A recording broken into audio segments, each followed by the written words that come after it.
அச்சச்சோ! யாராவது ஏதாவது தப்பா நெனைப்பாங்கப்பா. ஐய்யய்யோ! சான்ஸே இல்ல. ஆ அவங்க ஏதாவது தப்பா நெனைச்சுட்டாங்கன்னா என்ன பண்றது? இல்ல, இல்ல. அது சரி வராதுங்க. ஆஹ, ஆஹ அப்படின்னு ஒரு வாட்டியோ, "இங்க பாரு நீ இப்படித்தான் இருந்தாகணும். வேற வழியே கிடையாது. இதுதான் நம்மளுடைய சமூகம் நமக்கு வந்து கத்துக் குடுக்கக்கூடிய ஒரு விஷயம். இத நீ ஒபே பண்ணி தான் ஆகணும். சரியா?" அப்படின்ட்டோ.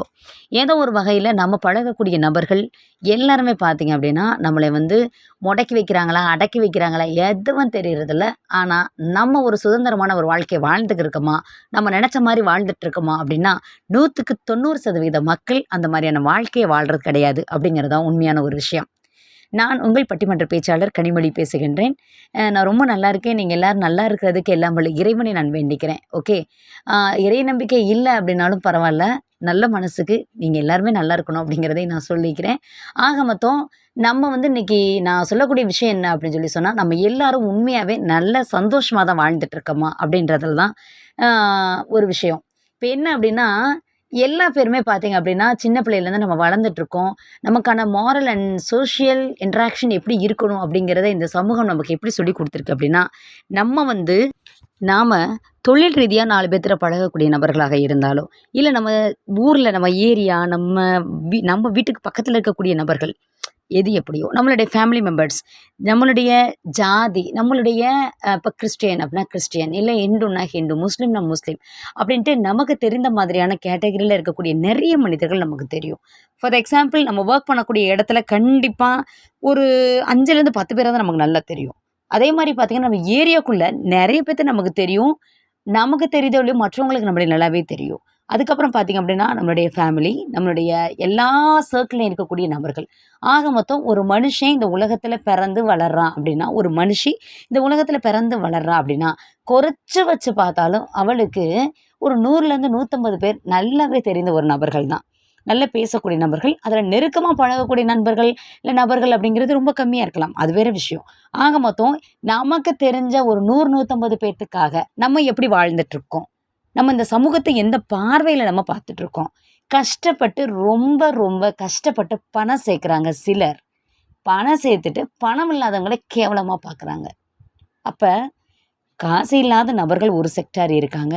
காசு இருக்கக்கூடிய நபர்கள் ஒரு செக்டார் இருக்காங்க. காசு இருக்கிறவங்கள பார்த்து பெருமூச்சு விடக்கூடிய ஏழைகள் ஒரு பக்கம். காசு தன்கிட்ட இருக்குன்றதற்காக, காசு இல்லாத ஏழைகள பார்த்து பரிகாசம் பண்ணக்கூடிய ஒரு நபர்கள் ஒரு பக்கம். இது மாரி நெறைய பேர் இருக்காங்க.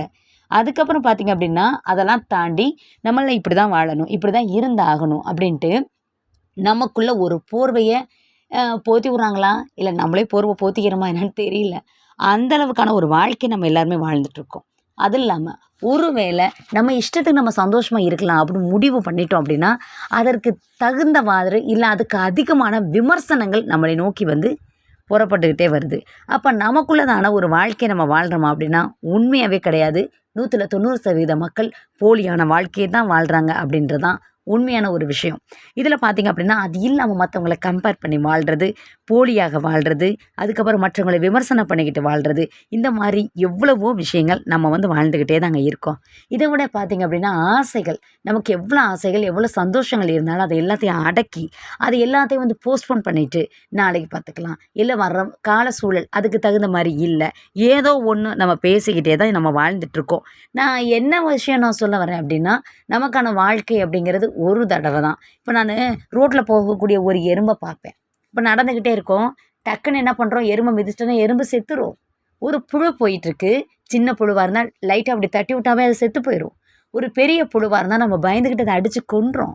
ஆக மொத்தம் நம்மளுடைய வாழ்க்கை அப்படிங்கிறது ஒரு எறும்பாவோ, ஒரு புழுவானோ அந்த வாழ்க்கைய நம்ம வாழல. அந்த வாழ்க்கை வாழ்றதுக்காக நம்ம படைக்கவும் படல. நம்ம மனுஷங்க. எல்லாமே எனக்கு தெரியும் அப்படின்னு நம்ம வாழ்ந்து அகங்காரத்தோட வாழன்னு நான் சொல்ல வரல. உங்களுக்குள்ள இருக்கக்கூடிய ஆசைகள இந்த உங்களுடைய உடம்புல இருந்து உயிர் பிரியறதுக்குள்ள நீங்க நிறைவேத்திக்கணும். எதையுமே தள்ளி போடாதீங்க. உங்க மனசு நல்ல ஒரு விதமான ஒரு பக்குவப்பட்ட ஒரு மனசா நீங்க வச்சுக்கிட்டு உங்களுடைய சந்தோஷத்த வெளிப்படுத்துங்க. ஆசைகளை அனுபவிக்க கற்றுக்கொள்ளுங்கள். இதுதான் உண்மையான ஒரு விஷயமும் கூட. ஏன் தெரியுமா? உங்களுடைய அப்பா பேரு உங்களுக்கு நல்லா தெரியும். உங்க தாத்தா பேர் தெரியும். உங்க தாத்தாவோட அப்பா பேர் வரை மட்டும் தான் உங்களுக்கு தெரியும். உங்க தாத்தாவோட தாத்தா பேர் உங்களுக்கு தெரியுமா? தெரியாது. உண்ம அதுதான். இல்ல உங்க பாட்டியோட பாட்டி பேர் தெரியுமா? தெரியாது. அப்போ ஒரு குறிப்பிட்ட சமூகத்துக்கு அப்புறமா ஒரு குறிப்பிட்ட தலைமுறைக்கு முன்னாடி இருக்கக்கூடிய தலைமுறைகள் மறக்கப்படும். மறைக்கப்படும் கிடையாது, மறக்கப்படும். இன்னைக்கு உங்க வீட்ல நீங்க சந்தோஷமா, ஜாலியா, நிம்மதியா வாழ்றீங்கன்னு வச்சுக்கோங்களேன். அந்த வாழ்க்கை மட்டும் தான் நிரந்தரமான ஒரு வாழ்க்கை. உங்க தாத்தாவோட தாத்தா பேரு உங்களுக்கு தெரியாது. நாளைக்கு உங்களுடைய பேரனா வரக்கூடிய பேரனோட பேரன் பேரு உங்களுக்கு தெரியாது. ஓகே. ஸோ தட் இப்ப இருக்கக்கூடிய இந்த ப்ரெசென்ட்டான வாழ்க்கைய வாழுங்க. சரியா? எப்பயுமே உங்களுடைய வாழ்க்கைய இப்ப நீங்க எப்படிலாம் இருக்கீங்க அப்படின்னு ஒரு லிஸ்ட் போடுங்க. உங்களுடைய வாழ்க்கைய எடிட் பண்ணுங்க. இப்படி தான் நான் இருப்பேன். இப்படிலாம் நான் இருக்க மாட்டேன். அப்பலாம் நீங்க ஒரு rules and regulation under under conditions அப்படின்னுவாங்கல்ல, அந்த மாரி வாழ்ந்திருப்பீங்கல்ல. அந்த வாழ்க்கைய உதறி தள்ளிட்டு நீங்க உங்களுக்காக வாழுங்க. சந்தோஷமா இருங்க. இப்ப எனக்கு தெரிந்த ஒரு ப்ரொஃபசர் ஒருத்தவங்க இருக்காங்க. அவங்க உண்மையாவே நடந்த ஒரு விஷயங்க. ரொம்ப மாடர்ன் லுக். அவங்க பார்த்தீங்க அப்படின்னா, ஏஜ்டு என்னோட கிட்டத்தட்ட ஒரு 20 இயர்ஸ் கிட்ட வந்து அந்த ஏஜ் குரூப் அவங்க. 15 இயர்ஸாவது கண்டிப்பா என்னோட சீனியரா இருக்கணும் அவங்க. ரொம்ப மாடர்னான ஒரு ட்ரெஸ் பண்ணிட்டு, அவ்வளோ ஜாலியா, அவ்வளோ சந்தோஷமா. எனக்கு பார்த்தோன்னே, என்னடா இவங்க இப்படி இருக்காங்களே அப்படி நான் நெனச்சேன். அவங்கள கேட்டேன், மேடம் எப்படி நீங்க இந்த அளவுக்கு இவ்வளோ மாடர்னா ட்ரெஸ் பண்றீங்க? எப்படி இவ்வளோ அளவுக்கு இருக்கீங்க? இவ்வளோ அழகா இருக்கீங்க? சூப்பரா இருக்காங்க வேற. ஏன்? எப்படி? அப்படின்னு கேட்குறேன். இதில என்ன கனிமொழி இருக்கு? லைஃப் ஒரு தடவ தான்ப்பா. நான் கீழ விழுந்துட்டேன். என்னோட 2 காலுமே அடிபட்டுருச்சு முட்டிக்கால்ல. எந்திரிச்சு நடக்கவே முடியாதுன்னு டாக்டர் சொல்லிட்டாங்க. நான் பெட் ரிட்டன் சொல்லப்போனா ஃபுல் அண்ட் ஃபுல்லா என்னுடைய வேலையவே நானே செஞ்சுக்க முடியாத ஒரு கிரிட்டிக்கலான ஒரு கண்டிஷனுக்கு போயிட்டேன். இந்த மாரி இருக்கிறப்ப தான், அடடடா! இந்த உலகத்தில நம்ம எதையுமே பண்ணாம போயிட்டோமே! இந்த உலகத்தில எதையும் சாதிக்கலையே! இந்த உலகத்தில எவ்வளவு நாடுகள் இருக்கு, எவ்வளவு கண்ட்ரீஸ் இருக்கு, எவ்வளோ இயற்கை சூழல் இருக்கு, எவ்வளோ மக்கள் இருக்காங்க, இத்தனை பேத்தையும் பார்க்கலையே! அப்படின்னு நான் அப்ப தான் ஃபீல் பண்ணேன்.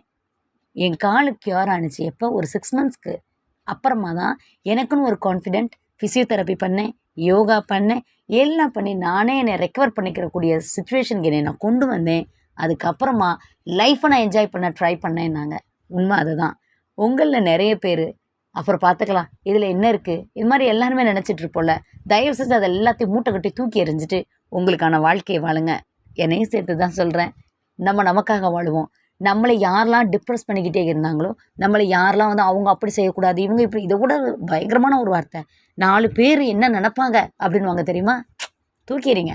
அந்த 4 பேருக்காக நம்ம வாழ்ந்தோன்னு வைங்களேன், நம்ம நாசமாக தான் போவோம். அதனால் அந்த 4 பேர் அப்படின்றவங்க நம்ம செத்ததுக்கு அப்புறம் தான் வந்து நிற்க போகிறாங்க. தூக்கிட்டு போகிறவங்க தான் அந்த 4 பேர். நம்மளை வந்து விமர்சிக்கக்கூடிய அந்த 4 பேர் நம்ம லைஃபுக்கே தேவையில்ல. ஓகே. நம்ம செத்ததுக்கு அப்புறமா 4 பேர் வந்ததா தப்பு கிடையாது.